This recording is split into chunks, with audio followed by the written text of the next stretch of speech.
संवर्धन करायच्या अगोदरची परिस्थिती अशी होती की श्री वंदनेश्वर प्रतिष्ठाने त्यांच्या मार्फत यांनी जो हा सगळा मोजलेला दरवाजा होता, ही जी पडझड होती, आता तुम्ही बघता दरवाजा तो एकदम मोकळा केलेला आहे. म्हणजे ह्या दरवाजाने श्वास घेतलेला आहे, एक प्रकारे मुक्तीचा श्वास घेतलेला आहे. त्याच्यात इथं मोठा दगड होता, मी बघितलं बरोबर ना, तर तो दगड फोडलेला आहे, त्यांनी हाताने फोडलाय.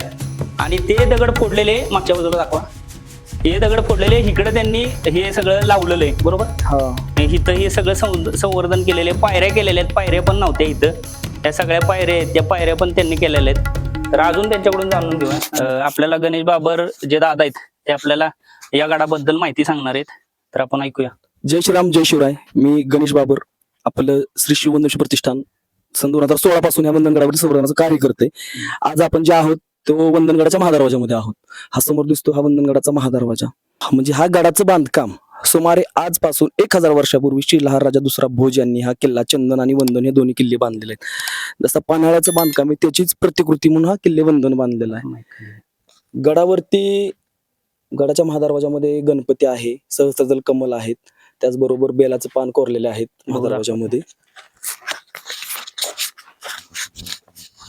हा गणपती महादरवाजातील हा गणपती आहे. हा महादरवाजा पूर्णपणे दगड मातीने मुजून गेला होता. या बाजूला आपल्या श्री शिववंदनेश्वर प्रतिष्ठानने 2016 पासून संवर्धनाच्या कार्यातून हा महादरवाजा संवर्धित करून जनमानसामध्ये उघडकीस आणलेला आहे. हा, तर आपण हे ज्यावेळी हे संवर्धन करायच्या अगोदरची परिस्थिती अशी होती की 2-3 फुटाचं एवढं हे सगळं होतं, मला मी बघितलेलं. त्याच्यानंतर ह्यांचं जे श्री वंदनेश्वर प्रतिष्ठाने त्यांच्या मार्फत यांनी जो हा सगळा मोजलेला दरवाजा होता, ही जी पडझड होती, आता तुम्ही बघता दरवाजा तो एकदम मोकळा केलेला आहे. म्हणजे ह्या दरवाजाने श्वास घेतलेला आहे, एक प्रकारे मुक्तीचा श्वास घेतलेला आहे. त्याच्यात इथं मोठा दगड होता, मी बघितलं बरोबर ना, तर तो दगड फोडलेला आहे, त्यांनी हाताने फोडलाय. आणि ते दगड फोडलेले मागच्या बाजूला दाखवा, हे दगड फोडलेले इकडे त्यांनी हे सगळं लावलेलं आहे बरोबर. इथं हे सगळं संवर्धन केलेले, पायऱ्या केलेल्या आहेत, पायऱ्या पण नव्हत्या इथं, त्या सगळ्या पायऱ्या आहेत, त्या पायऱ्या पण त्यांनी केलेल्या आहेत. तर अजून त्यांच्याकडून जाणून घेऊया. जी तुम्ही हे जो दगड होता इथं मोठा, तो फोडताना तुम्हाला काय त्रास झाला? सगळ्यात आधी दगड फोडताना आपण तो घणानं फोडला. घणानं फोडताना खूप त्रास झाला की अक्षरशः घणाचे दांडे मोडायचे. सगळ्यात महत्वाचा मुद्दा. पण ते शेवटी ज्याचं काम त्यानंच करावं अशी पद्धत आहे. पण आपल्या मुलांनी घणानं दगड फोडला.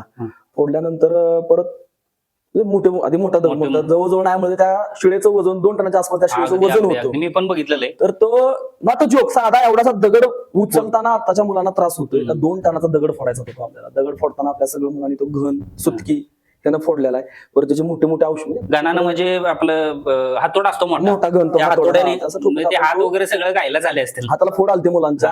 तो दगड फोडला. शेवटी पण घेतला होता की जोपर्यंत आपल्या शिववंदनेश्वर प्रतिष्ठानचा एक देह आहे, ह्या देहामध्ये जोपर्यंत जीव आहे तोपर्यंत हा गड संवर्धित करत राहणे आणि येणाऱ्या पिढीला हा वारसा देणे दाखवायला.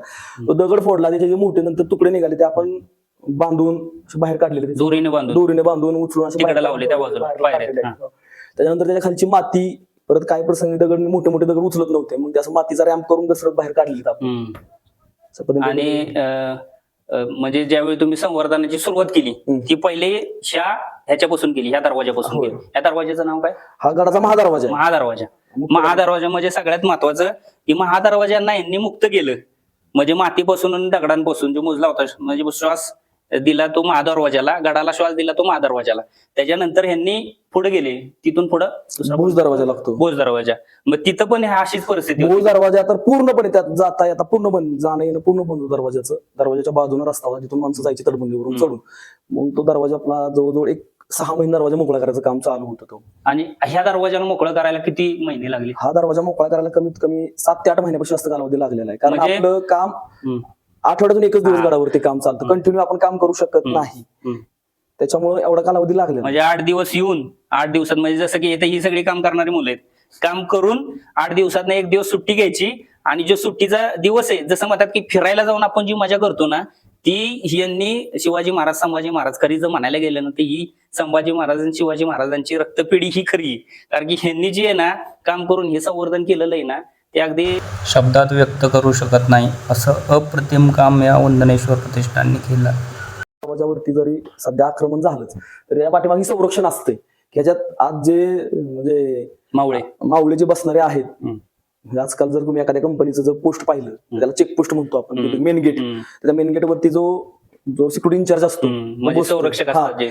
तसं हा गडाचा जो मुख्य आहे शिपाई तो इथं बसण्याची जागा आहे, त्यांची बैठक व्यवस्था येणाऱ्या जाणाऱ्यांची ज्यांना आपण पहारेकरी म्हणूया. पारेकर. ते म्हणजे इथं की जरी कोण आलं तरी त्यांच्या आज्ञेशिवाय आतमध्ये येऊ शकत गडाच्या नाही. आत बाहेर जाण्यासाठी जो परवाना आवश्यक आहे किंवा थोडक्यात म्हणूया गेट पास आताच्या भाषेमध्ये, हा. तर तो इथं चेक केल्याशिवाय आत जाता येत नव्हतं. म्हणजे त्यांना मग आपण जर संवर्धनाला येऊ शकत नाही हा. तर श्रमदान करू शकत नाही तर निदान अर्थदान करणं गरजेचं आहे. होय, बरोबर आहे. कारण की आपण कोणीतरी देणे करूय, जसं शिवाजी महाराजांना आपण ह्या गड किल्ल्यांचं आपण काहीतरी देणं लागतो. या विचारधारेतून जर आपल्याला प्रत्यक्ष संवर्धन कार्यासाठी वेळ देता येत नसेल तर आर्थिक स्वरूपामध्ये सुद्धा आपण गड संवर्धनाला मदत करू शकतो. इथं वरती संवर्धन चालू आहे. हा ह्या दरवाजाचं नाव काय? भोज दरवाजा. भोज दरवाजा. आपण भोज दरवाजा कशा आलोय.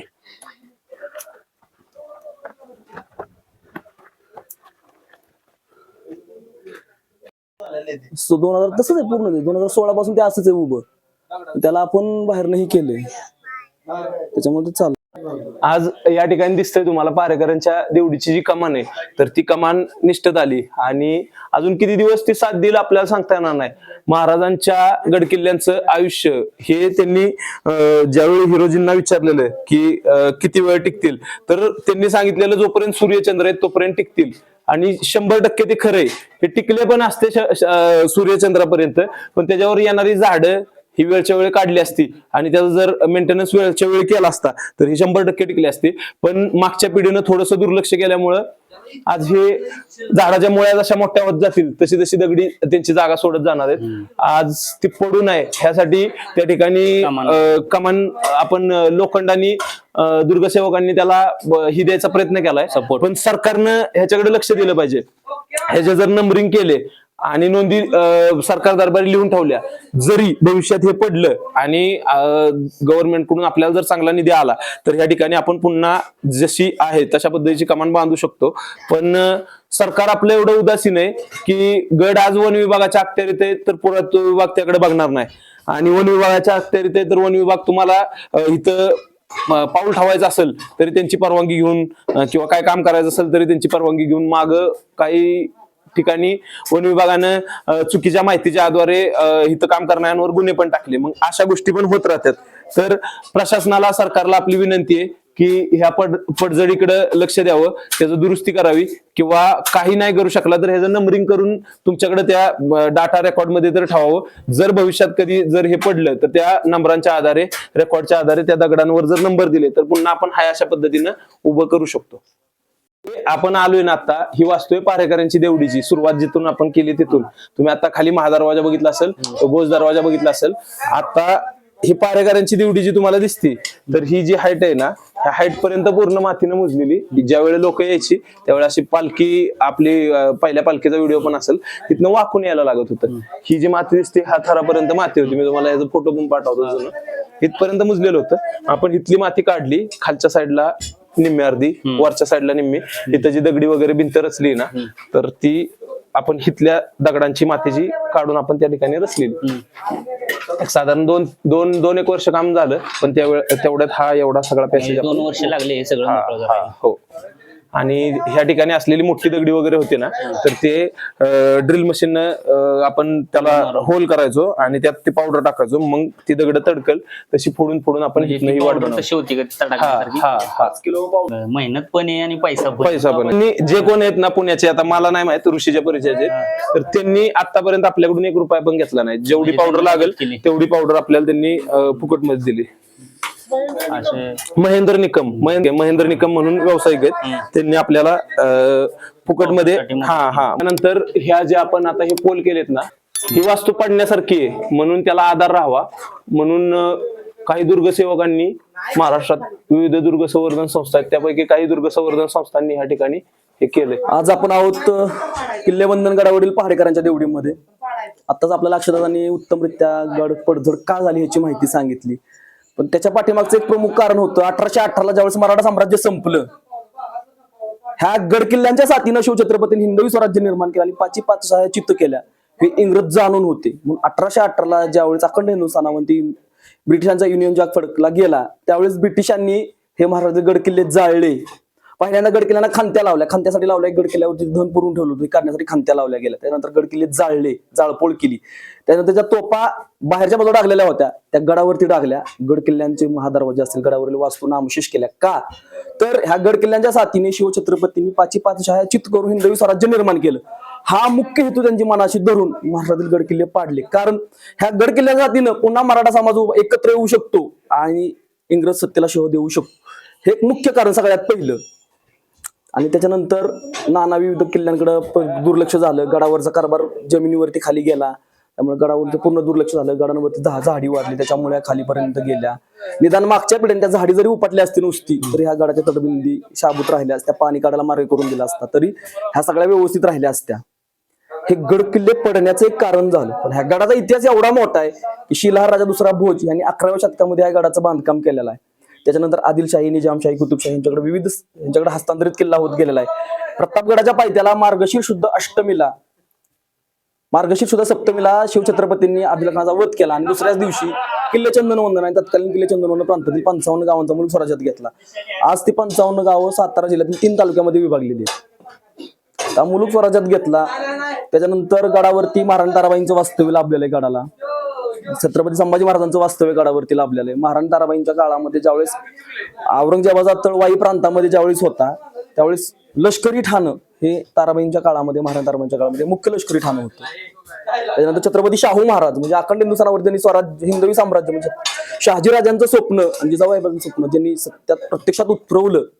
छत्रपती हिंदवी स्वराज्यात हिंदवी साम्राज्याने निर्माण केलं ते छत्रपती संभाजी महाराजांचे पुत्र हिंद नृपती चक्रवर्ती सम्राट छत्रपती शाहू महाराज.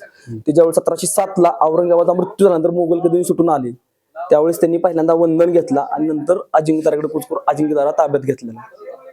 त्याच्यानंतर तुळाजी आंग्रे म्हणजे जोपर्यंत दर्यावरती होते तोपर्यंत एकही परकीय सत्ता, फ्रेंच, डच, इंग्रज हे सखोलपणे भारतामध्ये नव्हे तर अखंड हिंदुस्थानामध्ये सखोलपणे सत्ता प्रस्थापित करू शकत नव्हते. ब्रिटिशांनी आणि पेशव्यांनी संगनमतानं कट करून आरमार, मराठ्यांचं जे आरमान होतं ते समुद्रामध्ये बुडवलं. तुळाजी आंग्र्यांना कैद केलं. त्यांना वंदनवरतीच कैदेत होते. 29 वर्षापैकी शेवटची 15 वर्ष वंदनगडावरतीच कैदेत होते. त्यांचं समाधी वंदनगडावरती आहे. त्याच्यानंतर दादोजी वाघ नावाच्या एका सरदारांची समाधी वंदनगडावरती आहे.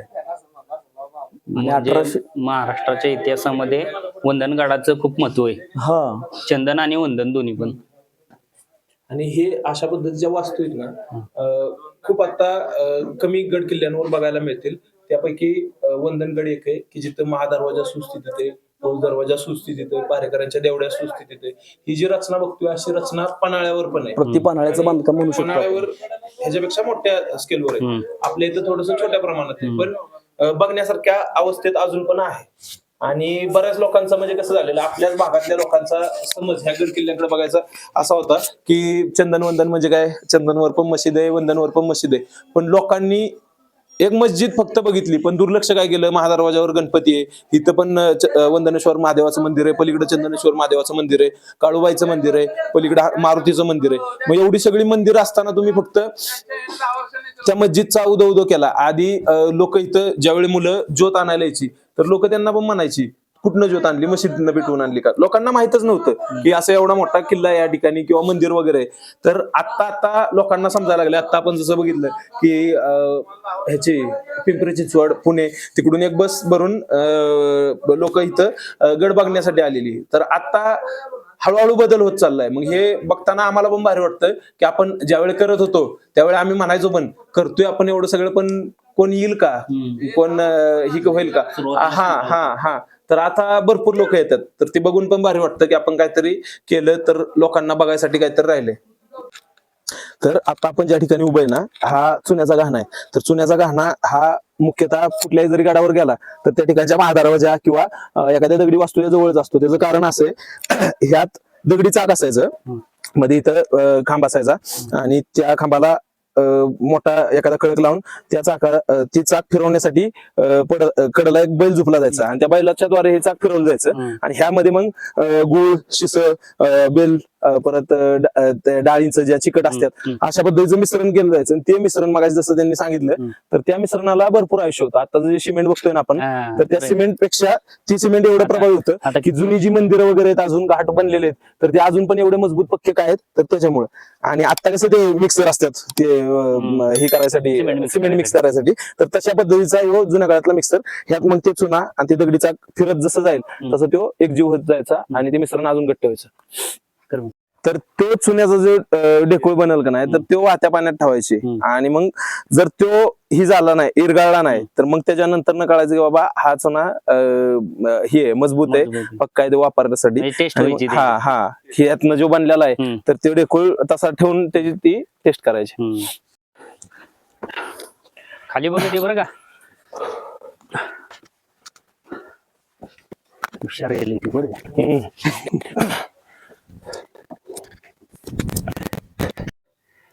आपण महादरवाजा नंतर भोज दरवाजा आणि पारेकरांची देवडी ती बघून आता आपण वरती आलोय गडावर. तर आता ही गावं कोणती ते तिथं दिसतोय तो कारखाना ते आमचं गाव आहे साखर कारखाना. त्या शेजारी जांब त्याच्या अलीकडे हे किकली इथं पलीकडच्या साईडला काळंगवाडी ती नाही दिसणार. इथं किकली नंतर ही बेलमाची एक 12 वाड्यांची यात्रा म्हणतो ना आपण तर त्या सगळ्या इकडे आहेत. मग बेलमाची लगडवाडी वाकणवाडी मापरवाडी ह्या सगळ्या वाड्या परत इकडे निकमवाडी वगैरे पलीकडे त्या सगळ्या वाड्यांची मिळून एकत्र किकलीची यात्रा असते. हा सगळा भाग झाला इकडचा. तसंच इकडे पण आहेत ना आपल्याला गोवे मालगाव राऊतवाडी खोलवडी ही गावं दिसतात प्रमुख. आणि मग हे गडाच्या ह्या साईडला पलीकडे गेलो तर मग बनवडी अरबवाडी इब्राहिमपूर हा ते बनवडीच आहे. चंदनगड हो हा समोरचा जो दिसतोय तो चंदनगड हो. दिसतात ना ही जुन्या घरांची वगैरे अवशेष आहेत. इथं वरती जी राहायला वगैरे लोक राहायचे की नाही तर ते या दोन्ही बाजूने त्यांच्या घरांची जुन्या काळातले अवशेष आहेत. हा रस्ता आहे त्या वरच्या राहत असलेल्या एका छोट्या वस्तीतनं आपण रस्त्यातनं चाललोय. हे दोन्ही बाजूने घर असतील त्या काळात कसं समृद्ध असेल गड ज्यावेळी त्यावेळी तुम्ही आणि आपण आता असं चालत चालत जाणार ना तर त्या ठिकाणी वाडा आहे मेन किल्लेदाराचा. त्या वाड्याच्या ठिकाणी जाणार मग तिथं ते अवशेष अजून आहेत त्या वाड्याच्या सदरेची वगैरे.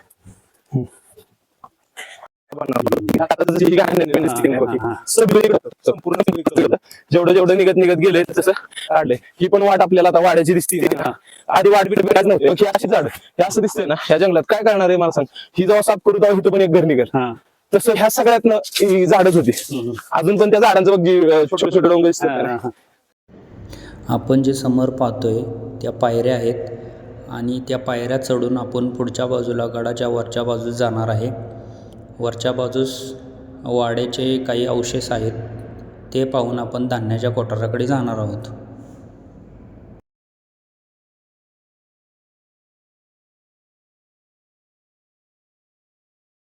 हा तर आपण जे आलो का नाही ह्या सगळ्या पायऱ्या आधी मुजलेल्या होत्या. ही जी झाडांची तुम्हाला छोटे छोटे रंग दिसतात ना तर ही पलीकडे झाड आहेत. अशा पद्धतीची झाडं इथं होती.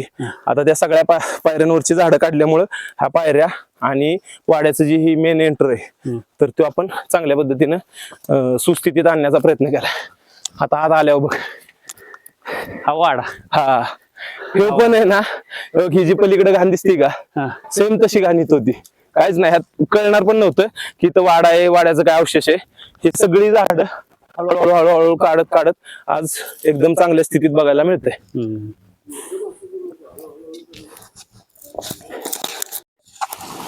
हा जो परिसर दिसतोय ही आहे वाड्याची सदर. ही किती म्हणजे आत्ताच एवढी मस्त दिसते तर त्या टायमाला किती सुव्यवस्थित असेल आणि किती छान आहे. उत्सव ह्यासाठी आहे की ज्यावेळी छत्रपती शिवाजी महाराजांनी अफजल खानाला मारला. अफजल खानाला मारल्यानंतर फार मोठा विजय हा की अफजल खान जो जन शहाजी महाराजांना कैद करण्यापर्यंत मजल मारलेली औरंगजेबाला पण अफजल खानानं आधी कधी ज्यावेळी शहाजहान वगैरे कोण सत्तेत असताना त्यावेळी पण औरंगजेबाला बी त्यानं कैद केलेला. म्हणजे तो मोठा पॉवरफुल सरदार होता. तर अशा पॉवरफुल सरदाराला मारल्यानंतर किती आनंद उत्सव किंवा विजय साजरा करत बसलं पाहिजे. शिवाजी महाराजांनी केला नाही. शिवाजी महाराजांनी कर्मयोग दाखवला. एवढा मोठा विजय केल्यानंतर पण थांबले नाही. दुसऱ्या दिवशी चंदनवंदन आणि असाच पन्हाळापर्यंतचा प्रांत शिवाजी महाराजांनी स्वराज्यात आणला. मग त्यावेळी त्यांनी विजय उत्सव साजरा नाही केला, म्हणून आम्हाला वाटलं कधीतरी की ह्या ठिकाणी आपण स्वतंत्र झालो तर त्या दिवसाचा उत्सव आनंद साजरा केला पाहिजे, म्हणून दरवर्षी मार्गशीर्ष शुद्ध अष्टमीला आपण ह्या ठिकाणी विजय उत्सवाचा कार्यक्रम करतो. आणि विजय उत्सव जो होतो ना तो मोठ्या ह्याच्यात होतो, जल्लोषात होतो एकदम. बरोबर. तुम्हाला मी पाठवीन फोटो जसं की वगैरे. टी राजा सिंग हा जो हैदराबाद वरून टी राजा सिंग इथं विजय उत्सवासाठी आला. म्हणजे खालून किती वर चढायचंय तरी पण ती एकदम टायगरच आहे. हो हो हो. आपण जे समोरच्या बाजूला पाहतोय ते धान्याची कोठारे आहेत. मी तुमच्या मागच्या मोहिमेत बघितलं होतं ही जी झाडं दिसतात ती झाडं होती, झाकलं होतं. हा. नव्हतं हे तर आहे म्हणून हा. त्याच्यावरची सगळी ती झाडं वगैरे कापून आता सुस्थितीत आहे दिसण्यासारख्या. बरोबर.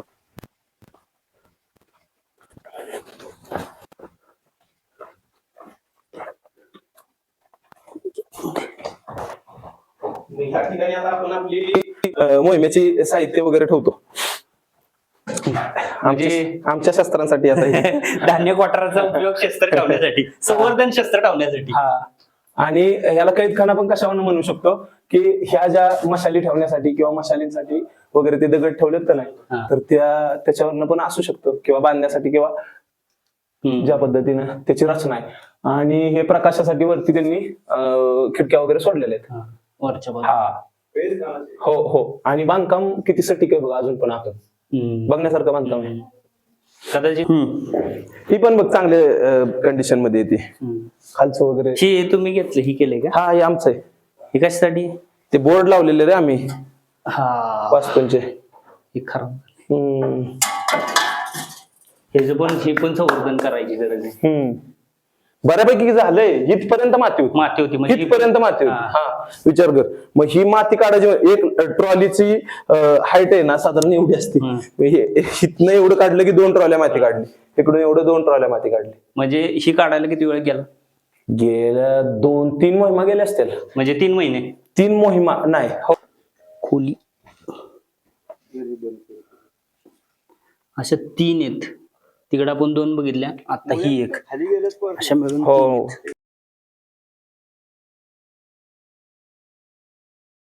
धान्याची कोठारे पाहून आपण आता महादेव मंदिराकडे जाऊया.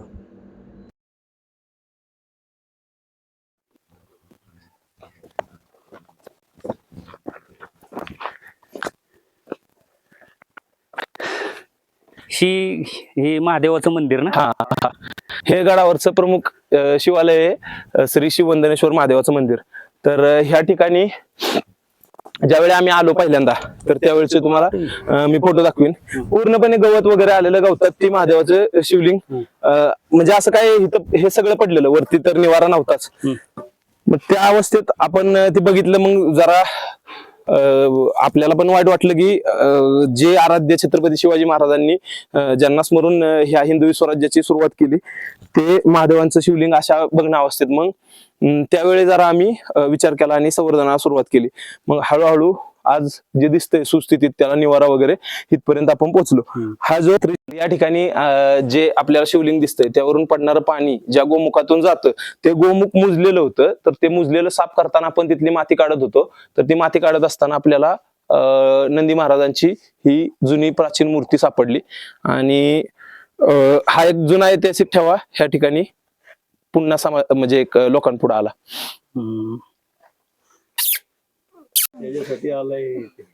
इकडं ते जास्त काहीतरी खायला आणलं पाहिजे. हर हर महादेव.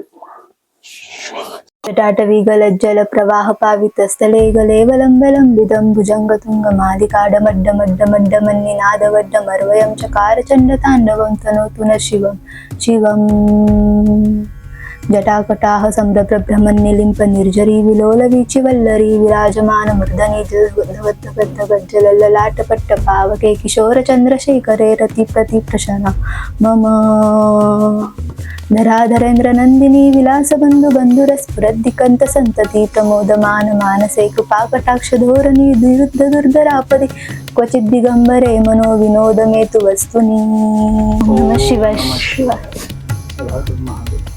चौथं पाठ होतं. संभाव्य तुळाजी आंग्रेंची समाधी आहे. कारण एखाद्या वीर योद्ध्याची समाधी असते की नाही, आता कसं आर्मीमध्ये एखादं मेडल वगैरे मिळालं की ती परमवीर चक्र विक्र लावतात, तर योद्ध्यांच्या समाध्यांवर अशा प्रकारची कीर्तीचक्र असतात जी चारी बाजूला आहेत ती. आणि हे जे 2 दगड आहेत ना, तर हे कुठल्या तरी दुसऱ्या समाधीचे दगड आहेत, इथं कोणीतरी आणून ठेवलेत. ह्याच्यावर पण तशा प्रकारची कीर्तीचक्र आहेत. गडावरती 2-3 ठिकाणी अशा समाधी आहेत वेगवेगळ्या की ज्या भग्न अवस्थेत आहेत. म्हणजे आणि बऱ्याच वेळा बऱ्याच ठिकाणी काय झाले, आपल्या दुर्लक्षामुळे ह्या समाध्यांच्या वरची दगड काढून त्या ठिकाणी चादरी टाकून त्याला कबरी बनवायचा पण बऱ्याच ठिकाणी झालाय प्रकार. आमच्या इथं पण त्या दर्ग्या शेजारी एक तळ आहे ना, त्या तळ्या शेजारची समाधी आहे. समाधीजवळ असे कीर्तीचक्राचे दगड पण आहेत. आणि आम्ही ज्या वेळी आलो तर त्याच्यावर चुना चादर नव्हती. आम्ही आल्यानंतर 3-4 वर्षांतर त्याची परत त्यांनी कबर बनवलेली. वन विभागाला आम्ही ते जुने पण फोटो दाखवलेले, नवीन अवस्था पण दाखवली. पण काय गव्हर्नमेंट आपलं. आपण गडाच्या मागच्या बाजूस आलो आहोत. आता आपण ह्या बाजूच्या वास्तू कशा स्थितीत आहेत ते पाहूयात.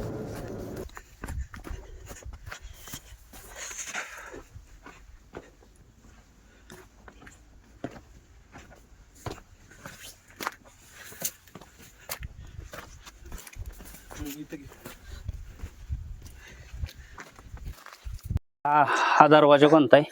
तर हे प्रत्येक महाराजांच्या किंवा मराठ्यांच्या बांधणीत एक विशिष्ट शैली होती की आपण प्रत्येक गडाला एखादा दरवाजा चोर दिंडी आपण बनवून ठेवायचो.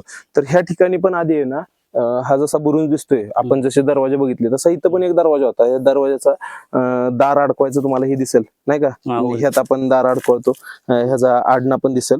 छोटाच होता दरवाजा, एक ह्या मापाचा, पण तो पण काळाच्या ओघात पडलेला. आधी तर हे काहीच नव्हतं, इथपर्यंत मातीच होती. आपण हे खोदून आता हे बघा, ही जुना थर दिसेल माती तुम्हाला, मग हे खोदून आपण ह्या ठिकाणचं पण, म्हणजे इथं पण सगळी माती भरली, याचं पण संवर्धन केलं. हो.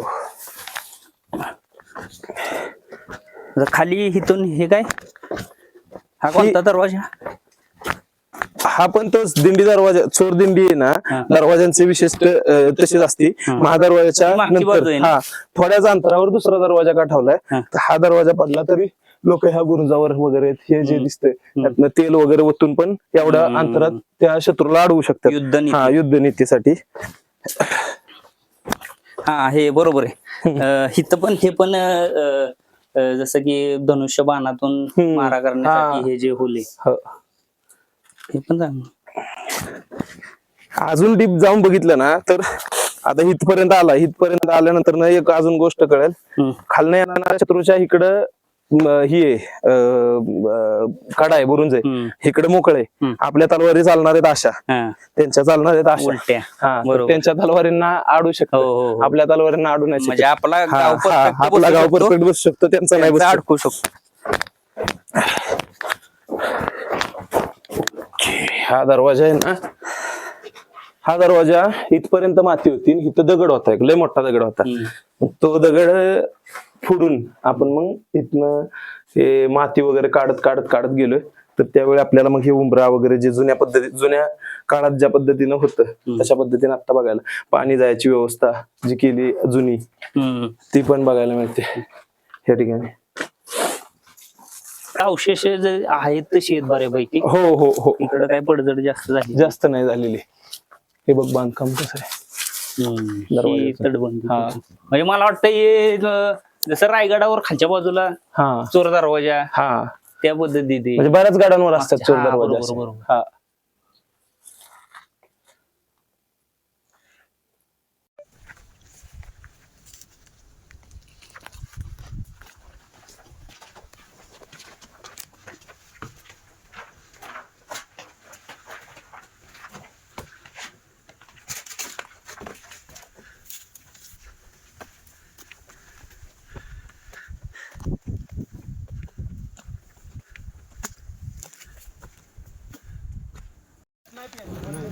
गडावर एक पाण्याचं तळं आहे, ते आपण समोरच्या बाजूला पाहतोय. जे मधलं तळ आहे ना त्यातलं चांगलं पाणी राहतं.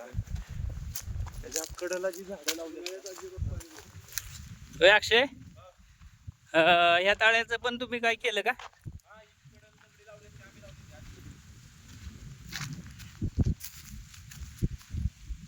याचं पाणी पिण्यासाठी वापर होतो का? होय रे अक्षय.